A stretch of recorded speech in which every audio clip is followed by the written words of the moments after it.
नमस्कार, मैं हूं सुनील लालाखंडे और आप देख रहे हैं मेरा ये न्यूज़ चैनल सुनील के बाद। एक बार फिर से मैं महाराष्ट्र के चुनाव के बारे में बात करूंगा और इसमें एक जो महत्वपूर्ण बात है वो है ये है कि दोनों तरफ तीन तीन पार्टियां हैं और तीनों जो पार्टियां जो अंग हैं उनके उनमें एक एक थोड़ा ढुलमुल है। जैसे कि महाविकास आघाड़ी में उद्धव ठाकरे हैं और महायुति में अजीत पवार है। वैसे मुझे अभी तक ये समझ में नहीं आया कि अजीत पवार को लेने की भाजपा को क्या आवश्यकता पड़ गई, जबकि उसके पास अच्छी खासी मेजोरिटी थी शिवसेना की, शिंदे की शिवसेना के साथ में। फिर भी उन्होंने अजीत पवार को लिया, उसको उप मुख्यमंत्री बनाया और एक बहुत महत्वपूर्ण विभाग यानी कि फाइनेंस विभाग उनको सौंपा। अब शुरू में तो कुछ जो बीजेपी की शर्तें थी कि नवाब मलिक को वो टिकट नहीं देंगे, उन्होंने टिकट नहीं देने की बात की, लेकिन अंततः उन्होंने नवाब मलिक की बेटी को भी टिकट दिया और नवाब मलिक को भी टिकट देकर इस तरह से बीजेपी से थोड़ा सा पंगा मोल लिया। शरद पवार से अलग होकर अजीत पवार की वैसे कोई बहुत ज़्यादा हैसियत नहीं रही, क्योंकि उन्होंने लोकसभा में उनको कोई भी सीट नहीं मिली। एक सीट मिली, वो भी जो उनका कैंडिडेट जीता वो अपनी व्यक्तिगत पहचान की वजह से जीता, अन्यथा उनको कोई भी सीट नहीं मिली। उनका स्ट्राइक रेट लगभग शून्य रहा। तो क्यों बीजेपी उनको ढो रही है? और अब जबकि उनको उनके हिस्से में 53 सीटें आई है, यानी कि बीजेपी की ये जो महायुति है इसमें 53 सीटें कम पे वो लड़ेंगे शिवसेना और बीजेपी मिलके, तो वो 53 सीटों का नुकसान जरूर होगा। मान लो उसमें से यदि वो नई अजीत पवार को लेते तो शायद 10, 12, 15 सीटें जीतते, तो वो उनको फ़ायदा होता।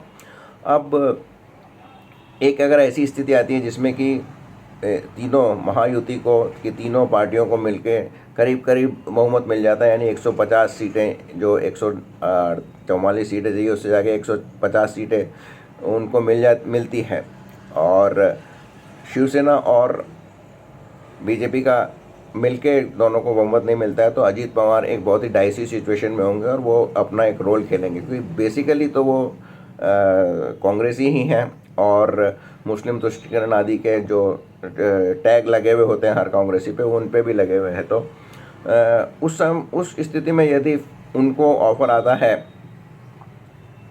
महाविकास आघाड़ी से कि उनको जो मुख्यमंत्री बना दिया जाता है, तो वो डेफिनेटली पाला बदल लेंगे। लेकिन इस स्थिति में फिर उद्धव ठाकरे भी सिमिलर गेम खेल सकते हैं, वो भी महायुति से एक तरह से बार्गेन करके चीफ मिनिस्टरशिप बन सकते हैं। तो ये एक छोटा सा मेरा इस आज के महाराष्ट्र के बारे में है, इसको मैं पोस्ट करूँगा। आपको ज़्यादा विस्तार से तो बहुत सारे चैनल्स हैं जो इसके बारे में महाराष्ट्र पे टूट पड़े हैं। वहाँ पर आरएसएस का जो प्रचार तंत्र है वो वहाँ लगा हुआ है। उसके बाद योगी जी भी वहाँ लगे हैं। योगी जी का जो महामंत्र है, बटोगे तो कटोगे, जिसको प्रधानमंत्री ने एक रहोगे तो सेफ रहोगे से आगे बढ़ाया है, वो सब जारी है। एक बात तो इम्पोर्टेंट और है कि अजीत पवार, जैसा मैंने पहले कहा कि वो कहीं मिसफिट हैं इस महायुति में, वो ये भी कह रहे हैं कि मुझे अपनी जो 53 कॉन्स्टिट्यूंसीज़ हैं उनमें योगी मोदी की प्रचार सभाएं नहीं चाहिए। तो एक तरह से वो अपने आप को अलग भी बताने की कोशिश कर रहे हैं। और दूसरी इम्पोर्टेंट बात यह है जो कि खबरें आ रही है कि जो बारामती में उनकी सीट भी खतरे में है, और अगर वो चुनाव हार गए तो फिर शायद स्मूथ सेलिंग हो जाएगी महायुति के लिए। और ऐसा ही उद्धव ठाकरे की सेना में भी हो सकता है, क्योंकि उद्धव ठाकरे चुनाव नहीं लड़ रहे हैं, तो वो फिर वही जो पुराना रास्ता है लेजिस्लेटिव काउंसिल का अपनाएंगे। तो भले लाखों आपको कोई बात कहे, कोई विश्लेषक हो, कोई चुनाव जो जिनको सेफोलॉजिस्ट कहते हैं, वो कुछ भी कहे, महाराष्ट्र के चुनाव में किसी के लिए भी कोई पूर्व अनुमान लगाना या भविष्यवाणी करना संभव नहीं है, क्योंकि अंततः तो वोटर ही डिसाइड करेगा कि वो किसको वोट देगा, जैसा कि हरियाणा में हुआ या फिर पिछले लोकसभा के चुनाव में हुआ।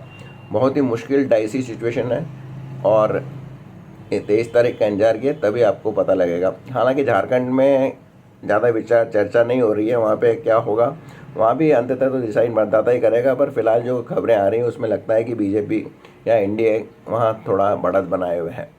तो आज के इस अंक में बस इतना ही। आपको अगर अच्छा लगा हो तो इसको शेयर कीजिए, लाइक कीजिए, और यदि आपने मेरा ये चैनल सब्सक्राइब नहीं किया हो तो इसे ज़रूर सब्सक्राइब कीजिए। बहुत बहुत धन्यवाद।